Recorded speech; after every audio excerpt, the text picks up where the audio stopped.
Part 4 भाग 4 में हम लोगों ने यहाँ तक देखा था कि बीजगुप्त काशी तक पहुँच गया था। तो काशी तक पहुँचने के बाद इसके बाद क्या होता है इस उपन्यास में अब जानेंगे।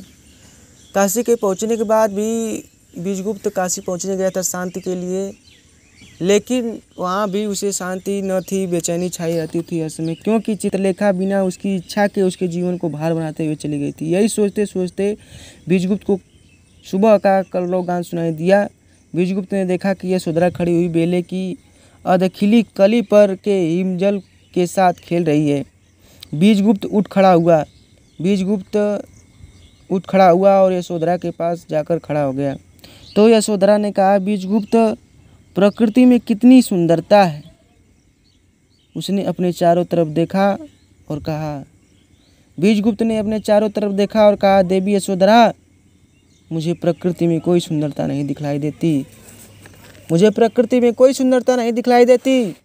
यशोधरा ने आश्चर्यचकित नेत्रों से बीजगुप्त को देखा और कहा, बीजगुप्त, प्रकृति में आपको सुंदरता नहीं दिखलाई देती? आर बीजगुप्त, क्या आप सत्य कह रहे हैं या हंसी कर रहे हैं? हंसी नहीं कर रहा हूँ देवी, मैं सत्य कह रहा हूँ, बीजगुप्त ने कहा। यशोधरा कह उठी, प्रकृति अपूर्ण है क्या? तब बीजगुप्त कहता है कि हाँ, प्रकृति अपूर्ण है। प्रकृति के अपूर्ण होने के कारण ही मनुष्य ने कृत्रिमता की शरण ली है। ध्रुवादल कोमल है, सुंदर है, पर उसमें नमी नहीं है। ध्रुवादल यहाँ पर एक पुष्प का नाम है। उसमें कीड़े मकोड़े मिलेंगे, इसलिए मनुष्य ने मखमल के गद्दे बनवाए हैं, जिनमें न नमी है और न कीड़े मकोड़े हैं। साथ ही ध्रुवादल से कहीं अधिक कोमल है। जाड़े के दिनों में प्रकृति के इन सुंदर अवस्थानों की कुरूपता देखो, जहाँ कुहरा छाया रहता है और इतनी शीतल वायु चलती है कि शरीर कांपने लगता है। गर्मी के दिनों में दोपहर के समय इतनी कड़ी लू चलती है कि शरीर झुलस जाता है। प्रकृति की इन असुविधाओं से बचने के लिए ही तो मनुष्य ने भवन का निर्माण किया है। उन भवनों में मनुष्य उत्तरी हवा को रोककर जाड़ों में अंगीठी से इतना ताप उत्पन्न कर सकता है कि उसे जाड़ा न लगे। उन भवनों में खरपतवार की टटियों को लगाकर मनुष्य गर्मी में इतनी शीतलता उत्पन्न कर सकता है कि उसे मधुमास के जैसा सुख मिले। प्रकृति मनुष्य की सुविधा नहीं देखती, इसलिए वह अपूर्ण है। इस बात पर फिर यशोधरा कहती है कि बीजगुप्त, ये पुष्प कितने कोमल हैं, इनमें कितनी मादक सुगंध है।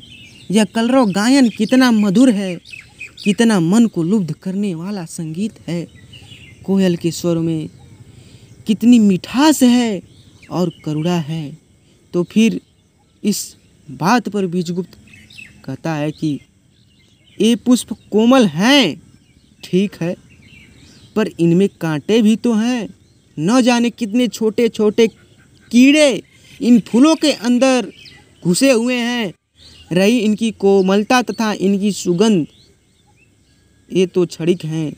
फिर इनकी सुगंध किस काम की?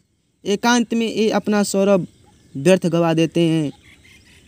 और इस कलरव गायन में माधुर्य हो सकता है केवल स्वरों का। देवी, इस कलरव गायन में मधुरता हो सकती है, लेकिन केवल उनके स्वरों का। इस कलरव गायन से कहीं अच्छा मानव कंठ का संगीत होता है। और कोयल में केवल पंचम है, जिसको अधिक देर तक सुनने से मन उबता है। कोयल क्या कहती है यह कोई नहीं जानता, शायद वह कुछ भी नहीं कहती। यशोधरा इस उत्तर से चकित हो गई। उसके भवन में एक उद्यान था जहाँ उसने प्रकृति को देखा था। यशोधरा प्रकृति की सुंदरता पर मुग्ध थी, पर आज बीजगुप्त के तर्कों को सुनकर उसने सोचा कि वह कितने भ्रम में थी। वहीं पर कबूतर स्नान कर रहे थे। चित्रलेखा ने धीरे से कहा, बीजगुप्त एक कपोत कितने सुखी हैं, आपस में किस प्रकार खेल रहे हैं। इनमें न ईर्ष्या है, न घृणा है, न दुष्टता है, तथा अन्य अवगुण जो मनुष्यों में पाए जाते हैं वह भी नहीं है। जी चाहता है कि मेरे भी पंख होते और मैं कपोती होती। बालिका की सरलता पर बीजगुप्त हंस पड़ा और कहा, देवी यशोधरा, मैं तुम्हें विश्वास दिलाता हूँ कि यदि तुम कपोती होती तो मनुष्य बनना चाहती। तुम समझती हो कि एक कपोत सुखी हैं, एक कबूतर सुखी हैं। निश्चित है इनके शत्रु नहीं हैं। यह तुम्हारा भ्रम है। अभिलाषा के पूर्ण होने को सुख कहते हैं देवी चित्रलेखा, और अभिलाषा के न पूर्ण होने को ही दुख कहते हैं। क्या तुम जानती हो कि इन कबूतरों की सब अभिलाषाएं पूर्ण हो जाती होंगी? प्रश्न तो यह है कि क्या इनकी अभिलाषाएं भी होती हैं, और क्या यह अभिलाषा को पूर्ण करके सुखी होते हैं? और मनुष्य करता है, पैदा होकर आलस्यों का जीवन बिता करके मर जाने के लिए नहीं बनाया गया। मनुष्य बनाया गया है कर्म करने के लिए। पशु और पक्षी किस तरह अपने भोजन के लिए झगड़ते हैं, फिर भी यह याद रखना, मनुष्य को अपने भोजन के लिए परिश्रम करना पड़ता है। वह हल चलाता है और अन्न उत्पन्न करता है, पर पशु और पक्षी प्रकृति के पदार्थों पर ही रहते हैं। पृथ्वी के कीड़े मकोड़े को खाकर जीवित रहते हैं। पशुओं में तो एक दूसरे तक को खा जाते हैं। इन कपोतों के शत्रु बाज जब इन पर झपटते हैं तब इनकी दशा देखो। इन्हें कितनी चिंता रहती है, ये कितने विवश हैं। यशोधरा आश्चर्य से बीजगुप्त को देख रही थी। बीजगुप्त ने कुछ रुककर कहा कि देवी यशोधरा, तुम समझती होगी कि प्राकृतिक वातावरण में रहने वाले मनुष्य सुखी हैं, पर एक बात याद रखना, मनुष्य अपनी स्थिति से कभी संतुष्ट नहीं रहता। तुम राजप्रसाद में पली हो, राजप्रसाद में तुम्हें कोई रुचि नहीं। कभी कभी तुम्हें उस वातावरण को छोड़ने की इच्छा भी होती होगी। तुम इस प्रकृति के निकट झोपड़ियों में सुख देखती होगी। तुम ग्राम में खुली हवा में पशुओं के साथ प्रकृति से क्रीड़ा करने की सुखद कल्पना के वशीभूत हो जाती होगी। ठीक है, स्वाभाविक है, ठीक है, स्वाभाविक है, पर जरा इन ग्रामवासियों को तो देखो, पर जरा इन ग्रामवासियों से तो पूछो। ये लोग यही कहेंगे कि जो सुख है वह महलों में है, दास दासियों से घिरे रहने में है। फिर हमारे वे प्रपितामह जिन्होंने ग्राम छोड़कर नगर क्यों बसाए, जिन्होंने ये महल बनवाए, कभी ग्रामवासी रहे होंगे ही। यह वाटिका जिस पर तुम मोहित हो रही हो स्वयं कृत्रिम है। यदि प्रकृति देखना चाहती हो तो जंगलों में जाओ, जहाँ सिंह अपनी खून की प्यासी जीभ को लिए हुए फिरा करते हैं, जहाँ बड़ी बड़ी घास में विषधर सर्प अकारण ही लोगों को काटकर मृत्यु के घाट उतारने को प्रस्तुत रहते हैं। इस कृत्रिम नहर को छोड़ो और तालाबों को छोड़ो और नदियों को देखो, जहाँ मगर और घड़ियाल मनुष्य का भोजन करने के लिए जल में छिपे हुए ताक लगाए बैठे रहते हैं। तब तुम देखोगे कि सुख और सौंदर्य प्रकृति में है या कृत्रिमता में है। इस प्रकार यशोधरा बीजगुप्त की विद्वता से, उसकी मौलिकता से और उसके तर्कों से वह चकित हो गई। उसे ऐसा प्रतीत हुआ कि बीजगुप्त के प्रति उसकी श्रद्धा भक्ति में परिणित होती जा रही है। यशोधरा ने कुछ देर तक मौन रहकर कहा, आर्य बीजगुप्त, इस धृष्टता के लिए हमें क्षमा कीजिएगा। एक प्रश्न और है।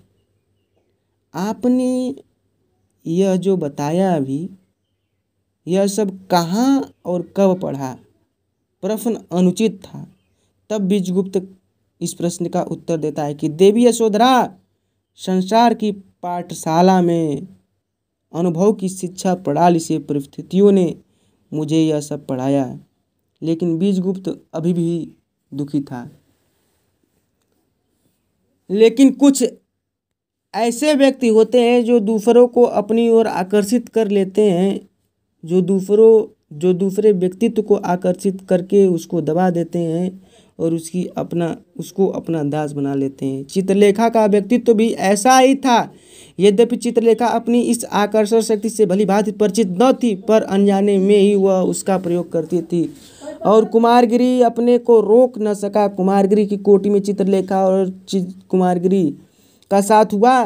कुमारगिरी चित्रलेखा से दूर हटना चाहता था, पर वह सदा अपने को चित्रलेखा के निकट पाता था। चित्रलेखा उस कुटी में रहने वाली जिस समय कुमारगिरी ध्यान लगाकर रहने लगी। जिस समय कुमारगिरी कुटी में ध्यान लगाकर बैठते थे, चित्रलेखा आ जाती थी और वे एक गृहिणी की भांति कुटी का प्रबंध करती थी।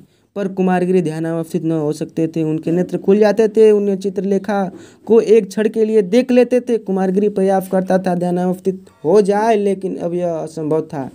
और फिर कुमारगिरी ने चित्रलेखा से कहा, संभव है मेरी धारणा गलत है, पर देवी चित्रलेखा एक बात ठीक ठीक बताना, तुमने एक आकर्षण शक्ति है, तुमने उस आकर्षण शक्ति को कहाँ पाया है?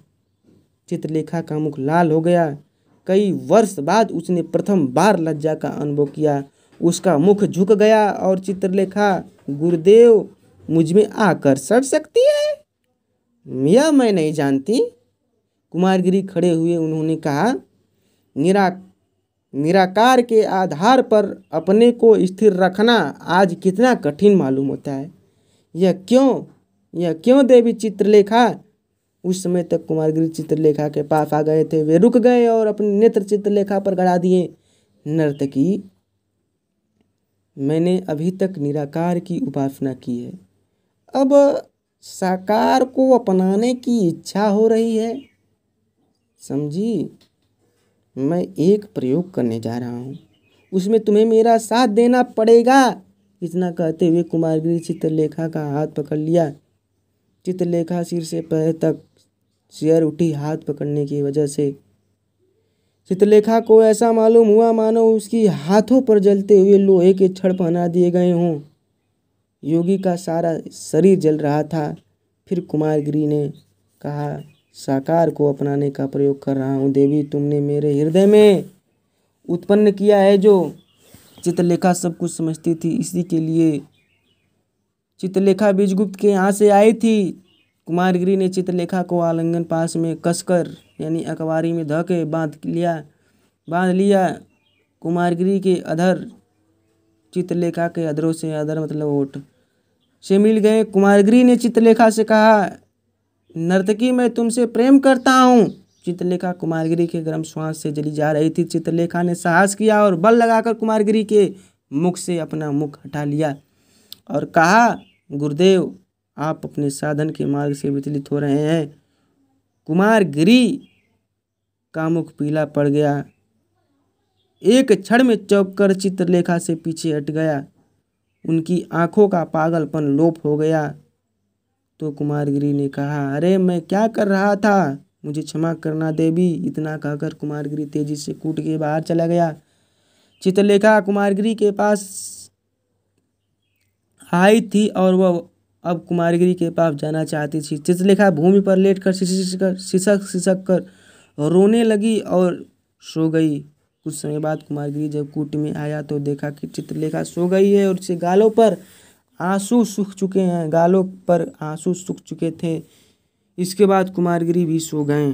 कुमारगिरी को चित्रलेखा के व्यवहार पर आश्चर्य हुआ। चित्रलेखा कुमारगिरी के पास आने को इतनी इच्छुक थी। कुमारगिरी चित्रलेखा की ओर आकर्षित नहीं हुए थे, बल्कि चित्रलेखा ही कुमारगिरी की ओर आकर्षित हुई थी। फिर चित्रलेखा में यह परिवर्तन क्यों हुआ? चित्रलेखा को कुमारगिरी के अवस्थान पर आए 2 महीने से अधिक हो गया था।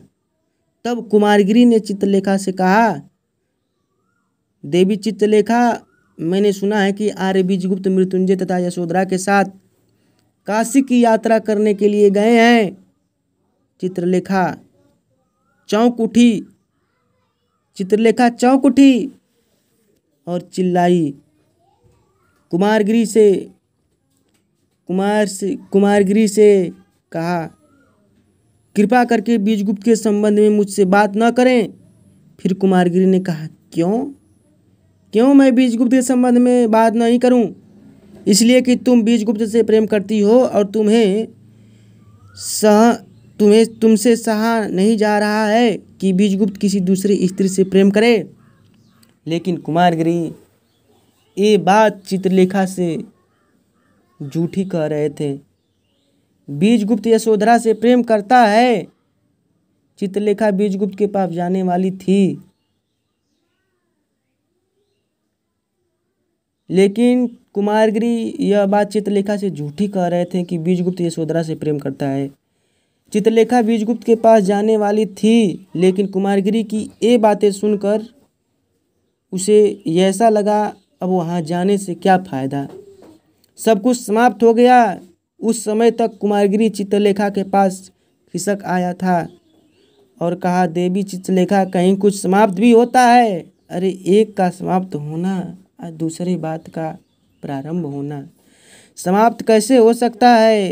देवी चित्रलेखा, मैं तुमसे प्रेम करता हूँ। इतना कहते हुए कुमारगिरी ने चित्रलेखा का हाथ पकड़ लिया। चित्रलेखा ने अपना हाथ कुमारगिरी के हाथ में बिना किसी विरोध के दे दिया। चित्रलेखा ने अपना सिर उठाकर कुमारगिरी की आंखों से अपनी आंखें मिला दी। कुमारगिरी का मुख झुका, चित्रलेखा का मुख कुछ ऊपर उठा और दोनों के अधर काफ़ी देर तक मिले रहे। कुमारगिरी पागल की तरह बकने लगा, तुम मेरी प्राणेश्वरी हो, मेरी आराध्य देवी हो, तुम मेरी आराध्य देवी हो, कितना सुख है। कुमारगिरी के नेत्र बंद हो गए थे, चित्रलेखा के भी नेत्र बंद हो गए थे। दोनों ने एक दूसरे को आलिंगन पास में बांध लिया था और चित्रलेखा कह उठी कि तो फिर ऐसा ही हो। और जब सुबह चित्रलेखा का नेत्र खुला तो उसने देखा कि कुमारगिरी का मुख बिगड़ गया, विकृत हो गया और वह अभी सो रहा है। चित्रलेखा कूट से बाहर निकलकर आई, उसका जीवन अंधकारमय हो गया था। तब तक उसे अपने ऊपर क्रोध ही आ रहा था। चित्रलेखा ने विशाल देव को बीजगुप्त का पता लगाने के लिए पाटलिपुत्र भेजा कि क्या सचमुच बीजगुप्त का विवाह हो गया। यानी अभी भी चित्रलेखा के मन में बीजगुप्त के प्रति प्रेम था। जब विशाल देव पाटलिपुत्र से पता लगाकर आया तो उसने बताया कि बीजगुप्त का विवाह अभी नहीं हुआ और वह यशोधरा से प्रेम भी नहीं करता। चित्रलेखा का शक दूर हो गया। वह कुट के अंदर गई और उसके नेत्र जल रहे थे। उसने कुमारगिरी से तड़प कर कहा, नीच और झूठे पशु, मुझसे दूर रहो।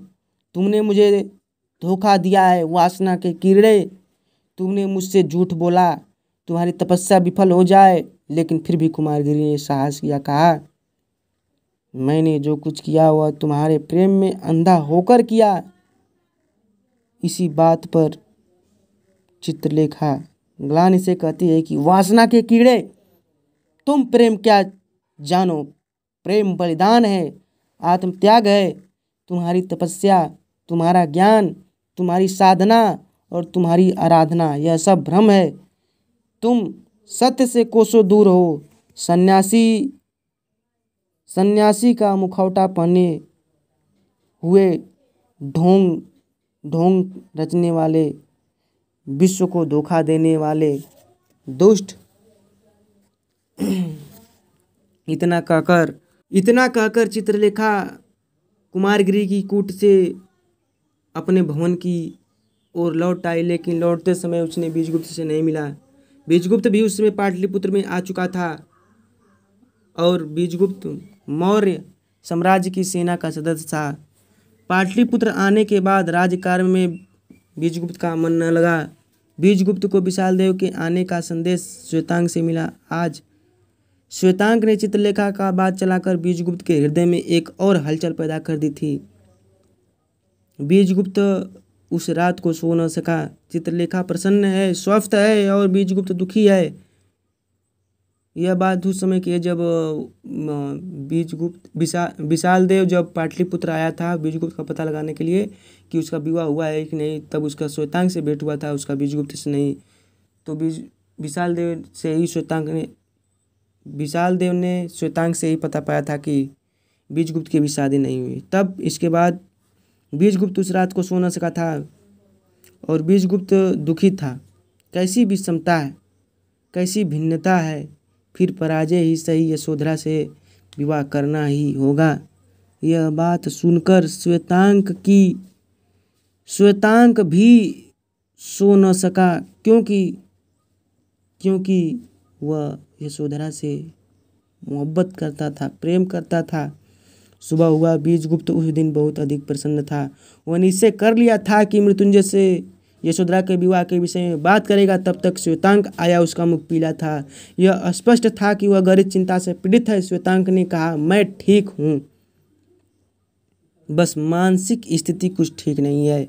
मैं आपसे एक बात कहना चाहता हूँ, मुझे पता है आप मेरी बात नहीं टालेंगे। श्वेतांक ने कहा, मैं मृत्युंजय की कन्या यशोधरा का पाणिग्रहण हस्त ग्रहण करना चाहता हूँ। बीजगुप्त तो पहले चौंक उठा। उसे ऐसा लगा मानो हजारों बिच्छुओं ने एक साथ ही हजारों डंक चुभा दिए हों। फिर बीजगुप्त ने मृत्युंजय से यशोधरा का हाथ अपने लिए न मांगकर श्वेतांक के लिए मांगने गए और श्वेतांक के लिए यशोधरा का हाथ मांगा भी। लेकिन मृत्युंजय ने श्वेतांक को अपनी कन्या का हाथ देने से साफ इनकार कर दिया, क्योंकि श्वेतांक के पास वैभव धन नहीं था। तो बीजगुप्त ने कहा, आर्य मृत्युंजय, इसके पास धन नहीं है तो क्या हुआ? मैं इसे दत्तक पुत्र लेता हूँ और इसे अपना धन वैभव देता हूँ।